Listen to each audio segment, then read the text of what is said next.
and Globe Live Field the site for this week's All-Star festivities. My name is Lauren Gardner, host and reporter for MLB Network and Apple TV Plus, and it is my honor to be your master of ceremonies for this year's press conference. This is an All-Star game that features 38 first-time All-Stars, including the guy to my left, and the game continues to get younger and more exciting as we have 22 All-Stars aged 26 and younger. But we also have some experience in this game, including the guy to my right, Bruce Bochy, who will be managing in his 5th Midsummer Classic. Bruce, welcome. It must be nice to stay home for this one.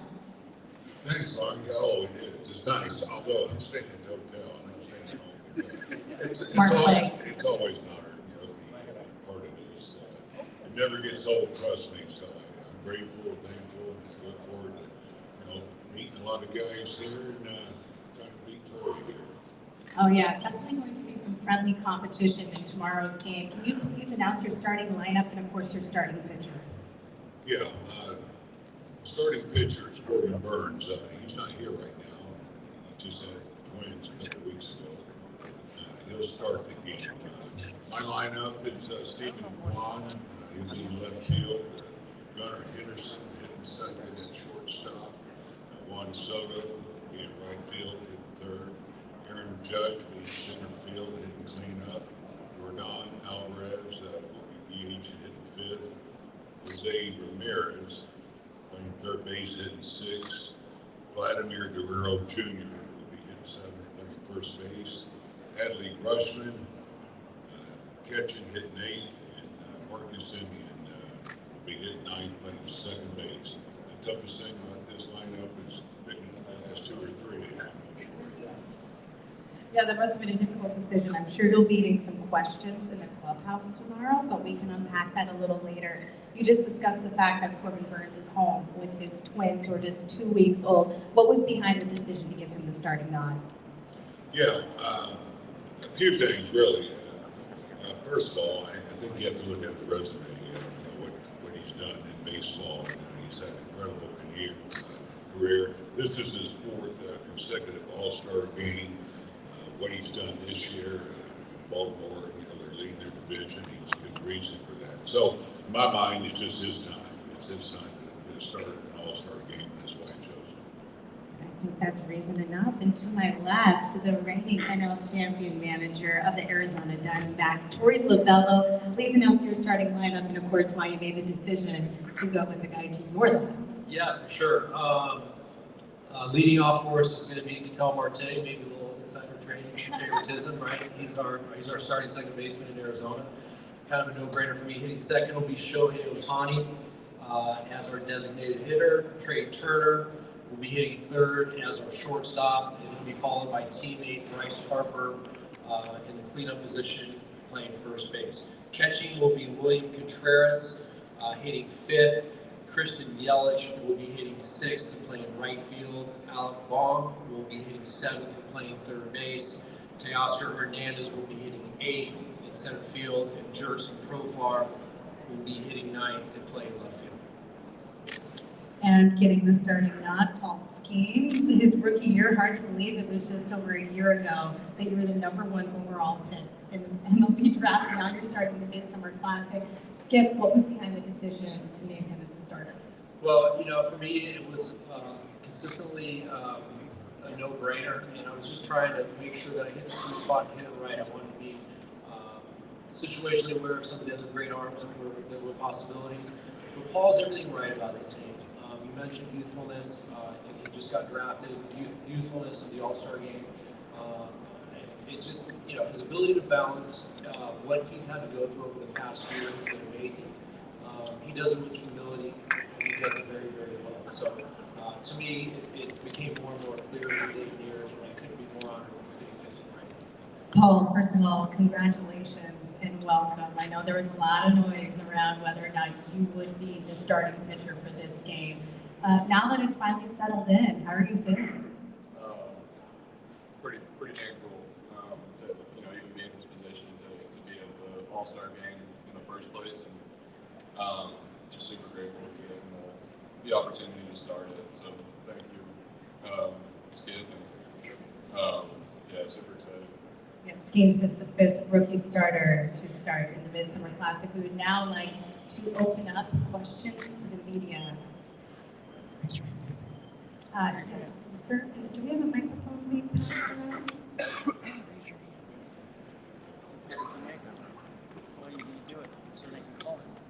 Thank you. One for Tori and one for Paul, please. For Tori, how did you come up with the idea to reveal your starting pitcher? Was that inadvertent or a last-minute plan, improvised? What happened? It was a combination of both. It was a last-minute plan that was certainly improvised. I've been in contact with Michael Hill. I let him know what my decision was the day before the announcement, and as I watched him deal and throw 7 no-hit innings, it became something I couldn't wait to tell the world. But Michael said, "Hey, let's do this. That he's going to be on the Dan Patrick show. Why don't you just butt in on their time, and we'll just make it as fun and playful as possible." So Dan Patrick was huge. I was a big fan of his, and I was actually shocked he even knew my name. And I kind of had my 2 minutes with him, and Paul, it worked out perfect. Thank you. And for Paul, I wonder if you have a memory or two of your days at El Toro, things you guys did for fun, and whether you thought you'd ever be sitting here, given that you didn't pitch a whole lot there until last year. Yeah, I played baseball for fun there. No, it was, just being able to be in high school and play baseball was fun. Play with teammates and guys that I grew up with since I was 4 or 5 years old, being there. But yeah, I caught most of the time when I was at El Toro. I started pitching really my junior, senior year. Just had fun with it. Looks like we have another question. You, sir, do you have a microphone? Yes. I have Paul, a year ago when you were drafted first overall, what was your sort of expectation for where you would be a year from now?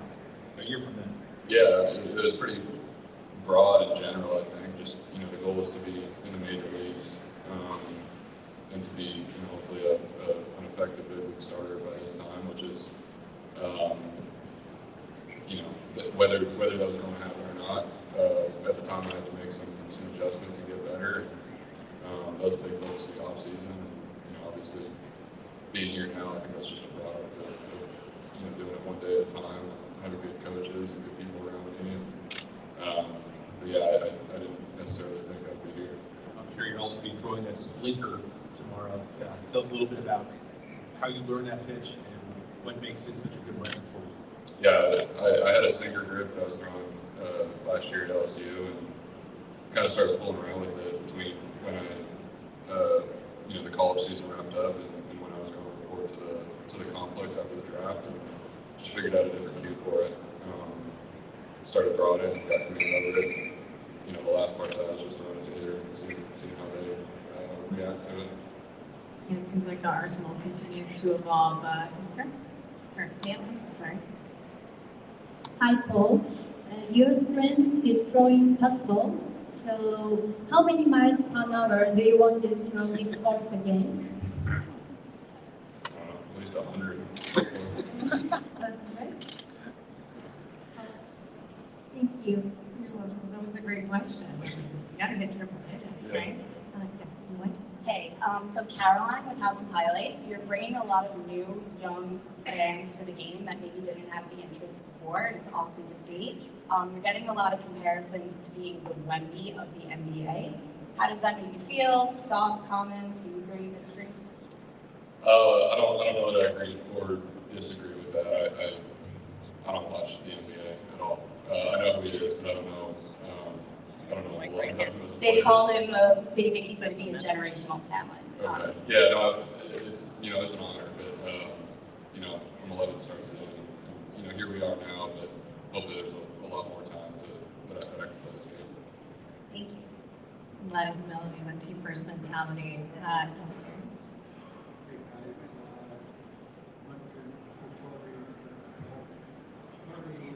How much of the history do you know about catching from Strasbourg in 2010, putting him on the All-Star team, and the matter of you starting? I know you have background, background. Yeah, I love the history of baseball, and that reminds me, I just want to give a shout out to my 92-year-old mom, who I know is watching right now. I love you, Mom. Thank you for teaching the game the way you did. But I enjoy the history of this game, and for me, it's what makes it great, what makes it so special. And I was aware of some of the situation with Strasburg. The fact that he was named an All-Star and placed on this team made so much sense to me from the beginning. And then when I had a chance to make this decision, he was the early target, and I wanted to just make sure that the world got a chance to see him. We're going to be on the biggest stage tomorrow, and I am here to support and promote Major League Baseball the best way I know how. And back to the question a few seconds ago, he is potentially a generational talent. I want to give him every opportunity to go out there on this stage and show everybody. Paul, you know the history of Pratt and Strasburg, and a lot of pitchers with such high impact. You've got one guy that comes down, Jared Jones, who's on the IL. What do you do to protect yourself? What's the Pirates doing to keep you healthy and doing what you're doing? Yeah, I mean, our trainer is at the All-Star game too, so he's pretty dang good. I think it's just a matter of learning the game and learning what works for you. There's going to be growing pains as you grow up in this game, not just now, but since I was started pitching in high school and college too. So I think just a matter of building a good base, being strong and doing everything you know is right, and then just letting it fall where it may. In the corner. Paul, piggybacking on that, given the fact that you didn't throw early, you weren't even to go up a pitcher, so that helped you all. And what advice do you have for young pitchers who throw a lot of innings early to get where you are? Yeah, the way that I kind of look at it is just building volume as a whole, and whether that's on your arm, your body, because you need it all throughout the course of the season. So I think, I grew up catching, and that's a lot of volume on your body. That's a lot of throws you're making too. So I don't know what the. You say there's a torque difference though. I mean, you're not, doing all that as a catcher. You clearly have a lot on that. Yeah, I mean, moving right is I think the first part of that as a pitcher, just moving efficiently, moving healthy, and then figuring out how your body is and getting strong and mobility, like everything matters. So I don't know. I haven't thought too much about kind of the amount that I've been pitching over the last 6 or 7 years, just because that's kind of when, and before that also, because I've kind of just started pitching in the last 6 or 7 years really. But I think building volume on your body is important. Not like I might not be the best guy to ask for this, but that's kind of how I look at it. Thank you. Over here, when you go 7 innings without giving up the hit, what were you feeling about coming out? You want to finish the game. You want to be able to finish what you started, not just in that outing, but every game that you pitch. So, but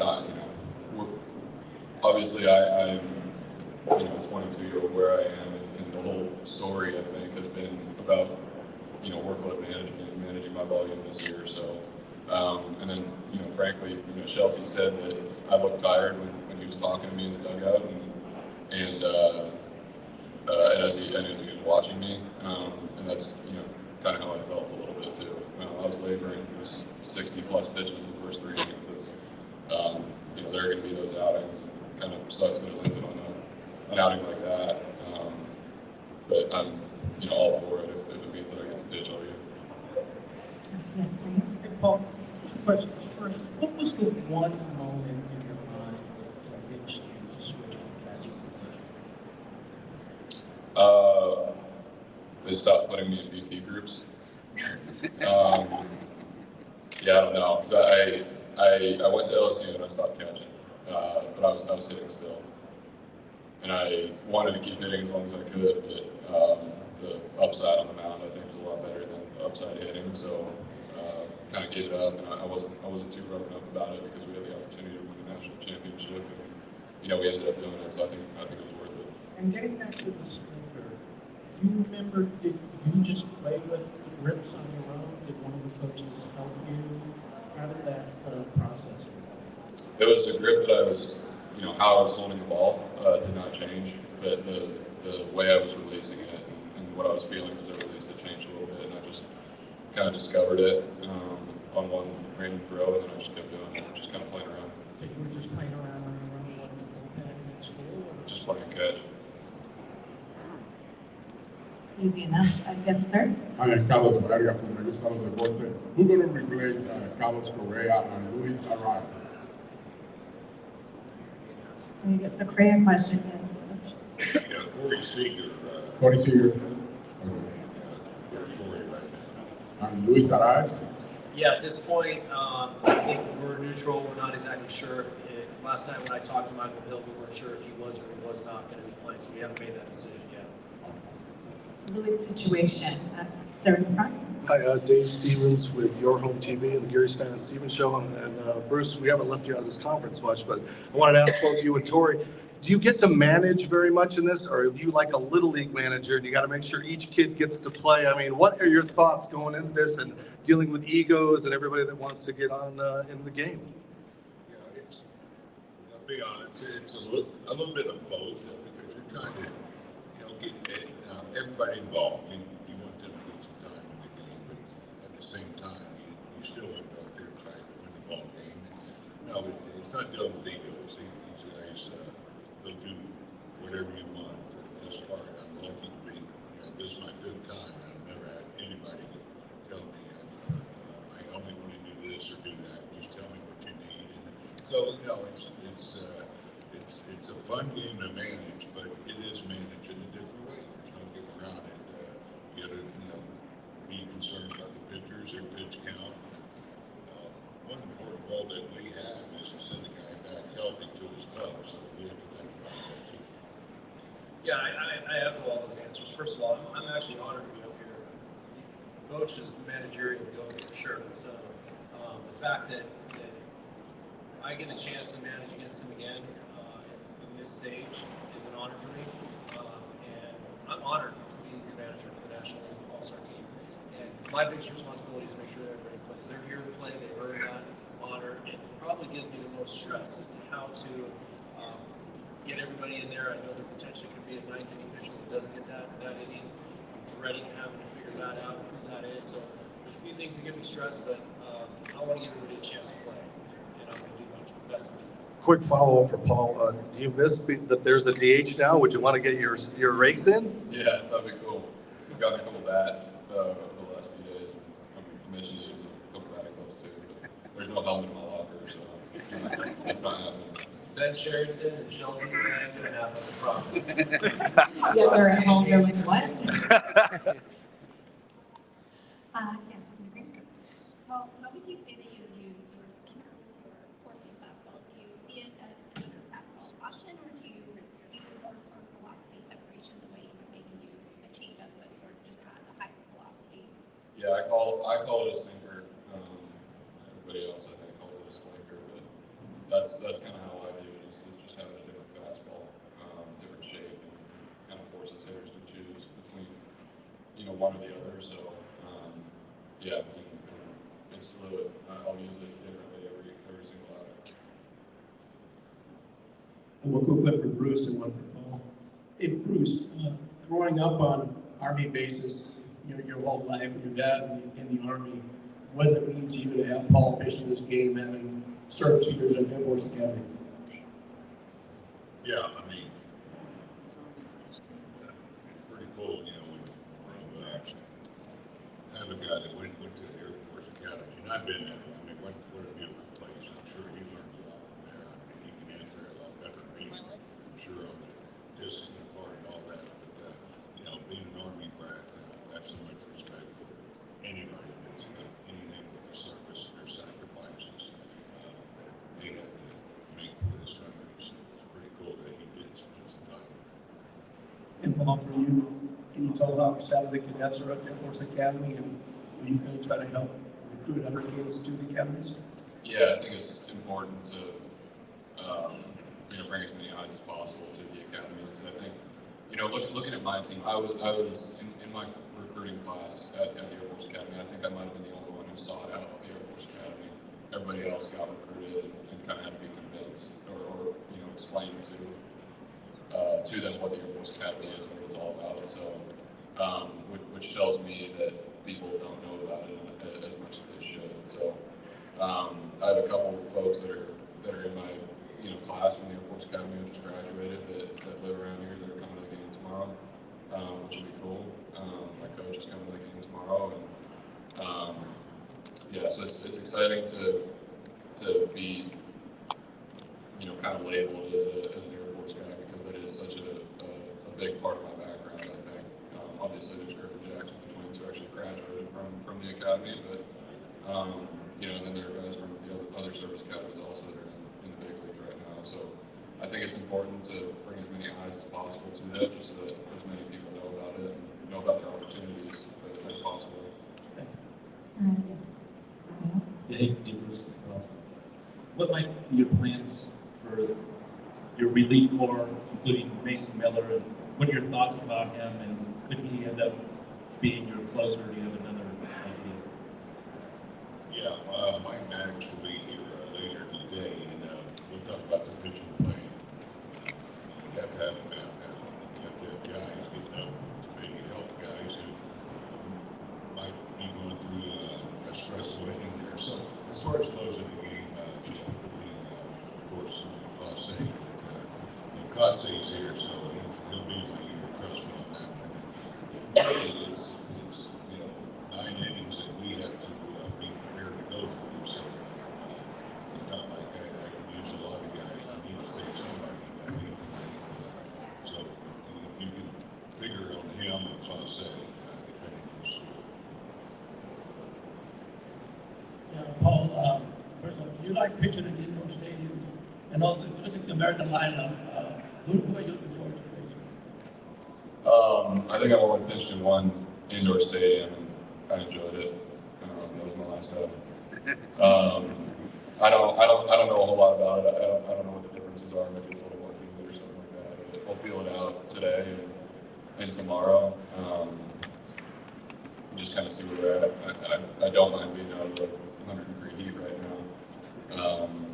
But yeah, we'll see. I don't know that I have a preference yet.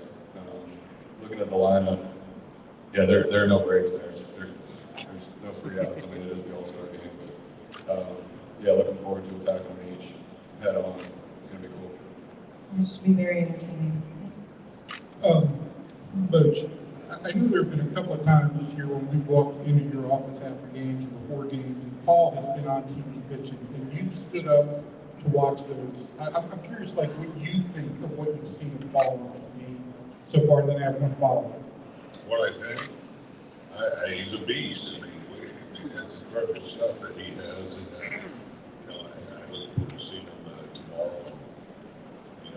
I'll say this: I mean, look at our lineup; it's as good as it gets. And I go back to '99 in Boston. I said the same thing. Pedro went out there and struck out 5 out of 6. So I'm hoping that doesn't happen, but it's going to be really great matchups early in the game.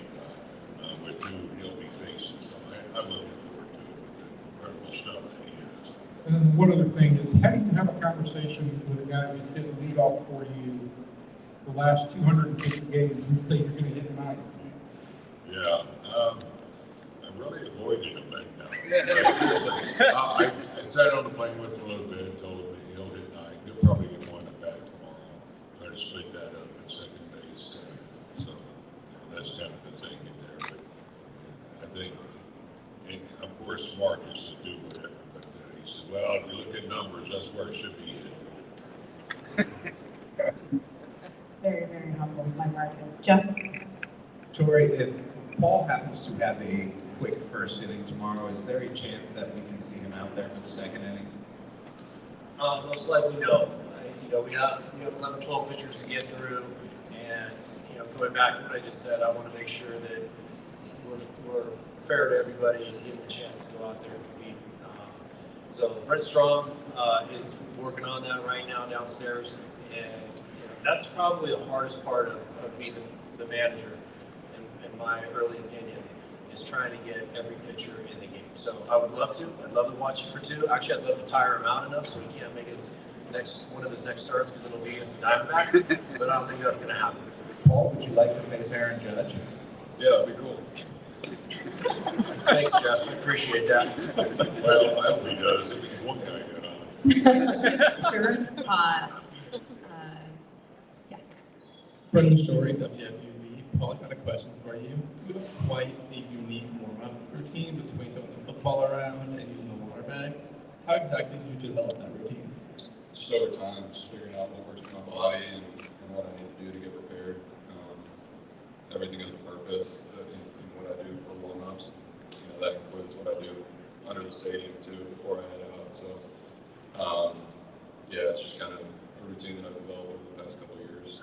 And it could change. It might not be the same thing tomorrow as what people have seen. Might add some stuff, might take some stuff out. It's just what I do to get ready to pitch. Yes, front row. This is more of a question for all 3 of you guys, but I know you said there were 37 first-time All-Stars, and factor that's a lot of the injuries this year, and it's great to see some players get the light, especially for Profar. I know there's a lot of young All-Stars that are new, but Profar's had a long journey. So for all of you guys, who's one player that you're looking forward to manage or play against or play with? Good question. Coach, do you want to start? Guys, I'm looking forward to being. Yeah, first-time All-Stars, correct? That you're looking forward to managing. Gosh, I hate to pick one guy out because I'm leaving some guys out there. I said it earlier, I'm just looking forward to getting to know all of them, get to meet them, watch them, and that's what's cool about this. Because you watch them on TV, or you play against them, you really have to know. So I'll say across the board, all of them, I'm looking forward to just getting to know a little bit. Yeah, I'll second that, but I feel like the guy I'm sitting next to he's very intriguing to me. I'm just honored to be sitting next to him, and I was honored to name him our starting pitcher. Thanks. Yeah, I don't know. I think the thing that I'm looking forward to most is just getting to spend some time with the other pitchers here and pick their brains and see what they have, what they're willing to share, and on what it takes to be a big leaguer for however long I've been here and how they have success and all that. Yes.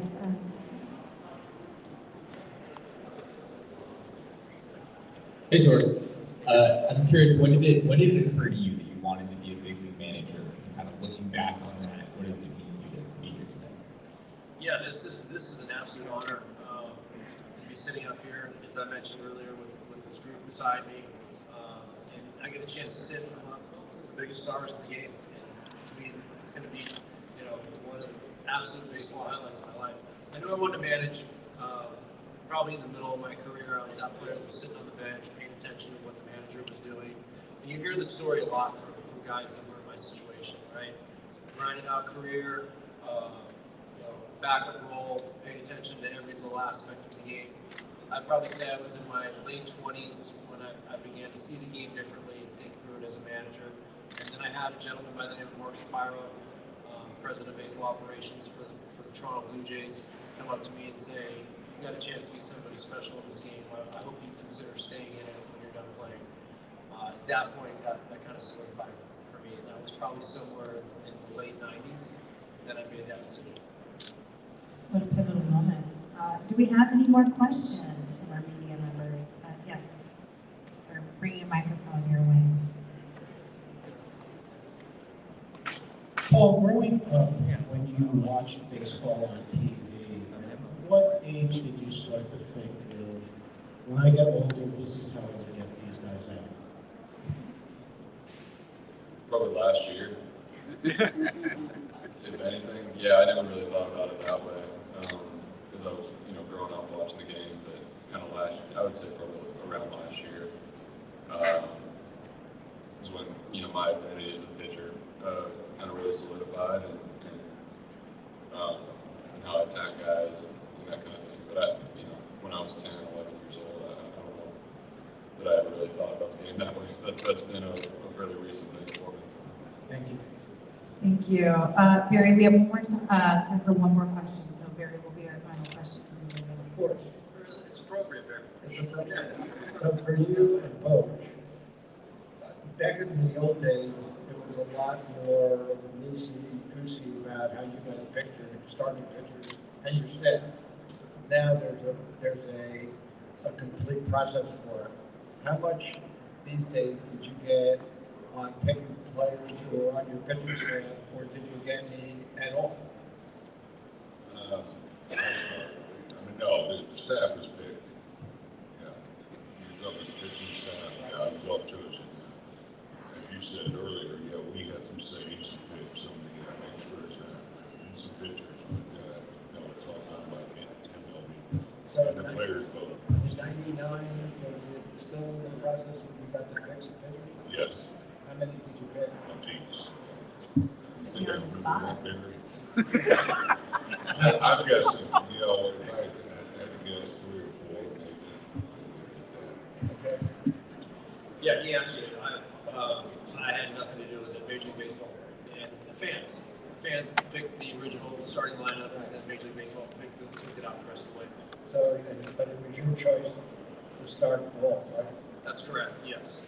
Yes. All right, that concludes our press conference. A big thanks to Paul, Tori, and Bruce. You can now make your way to the outfield. The AL players will be available 140 to 225, while the NL players will be available 235 to 320. Thank you, everyone.